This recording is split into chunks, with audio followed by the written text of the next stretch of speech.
eventually is a result, I guess, of this secret meeting. So he was summoned because something has changed. The Japanese government is no longer following orders. And that's also because of the Asian secret society. So, you know, these guys are no joke. Okay.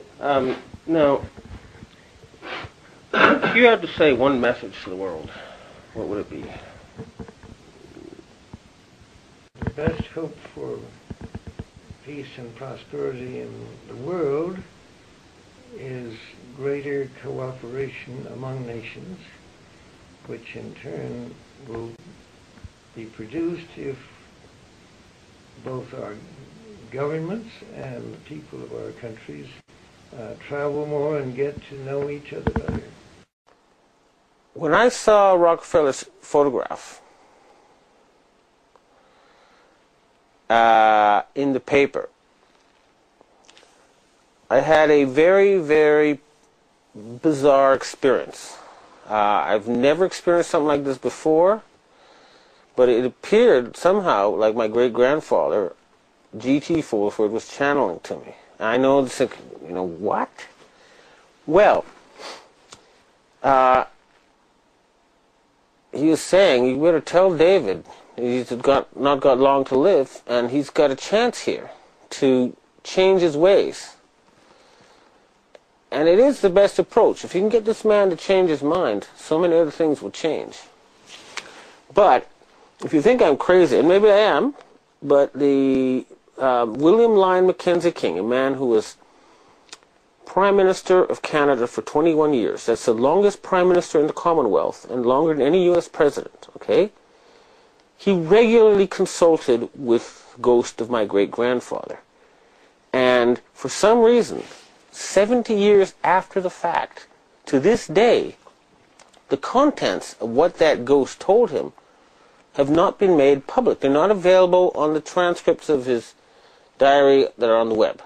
Everything that the ghost supposedly told him has been deleted. So, something's weird there. But maybe we'll dismiss all that talk anyway, because it doesn't matter. The point is, and this is the point I want to make, is that the Sabbatean atheists, Satanists, who are trying to artificially create the apocalypse, who are trying to recreate their old Babylonian empire, have been exposed. Their game is up.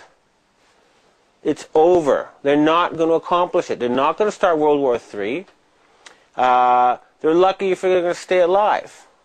So I'm telling you, you members of the Council on Foreign Relations and Bilderberg and all those families, the Harrimans, the Schiffs, the Bushes, the Rockefellers, the Rothschilds, the Walkers, etc. You are just a bunch of old-fashioned aristocrats, and you've got armed peasants at your doorstep.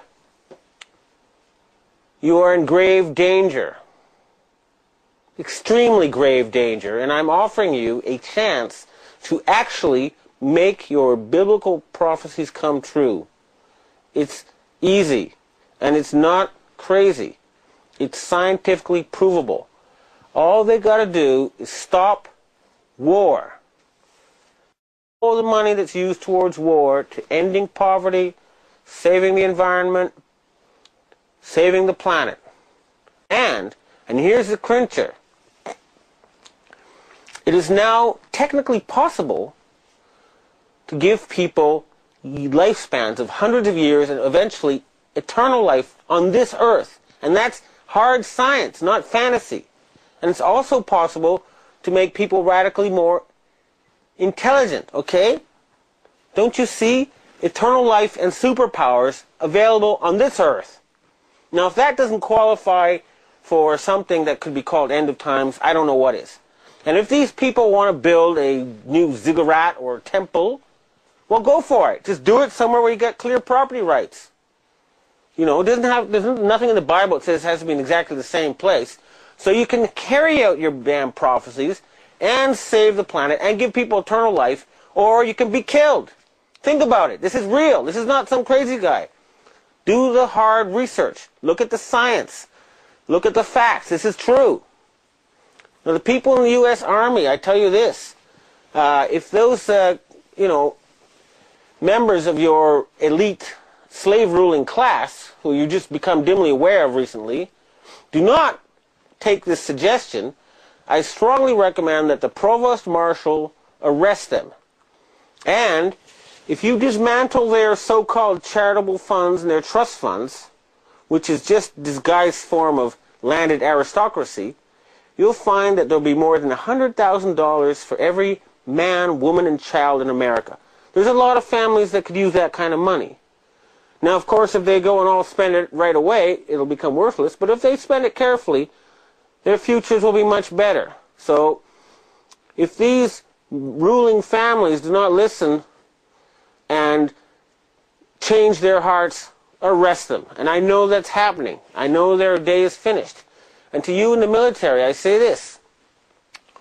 Why are you murdering innocent women and children?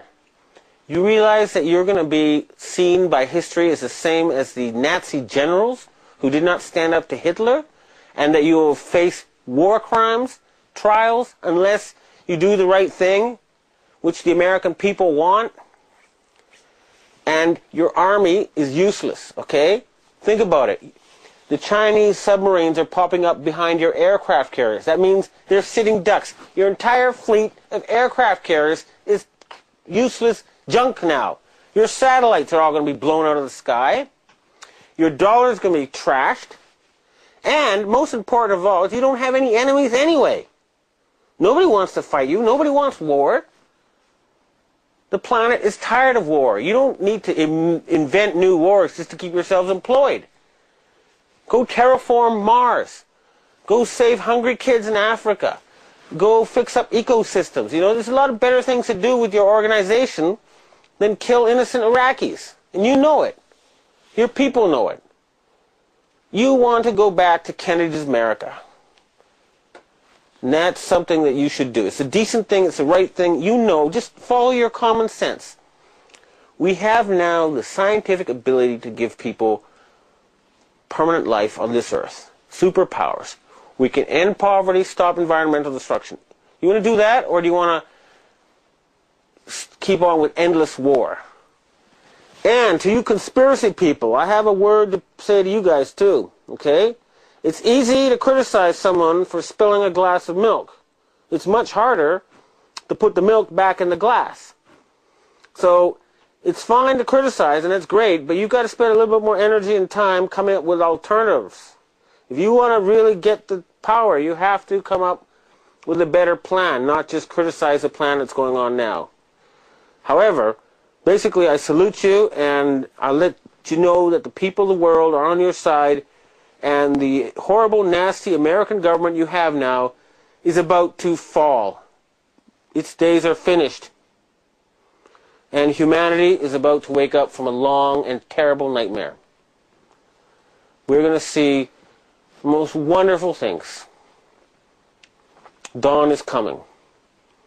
But you American people need to shake off that horrendous leadership that has sneakily inserted itself above you over the past 100 years. Remember that. They killed Kennedy, they killed Martin Luther King, and they're trying to kill you. But if you do have to fight them, do not fight hired guards who have families to support. That's concentrate on assassinating those top people. Do not waste your time with hired thugs. But hopefully, and most widely of all, is peaceful protest. Soft power is the strongest of all. That's the essence of Oriental wisdom.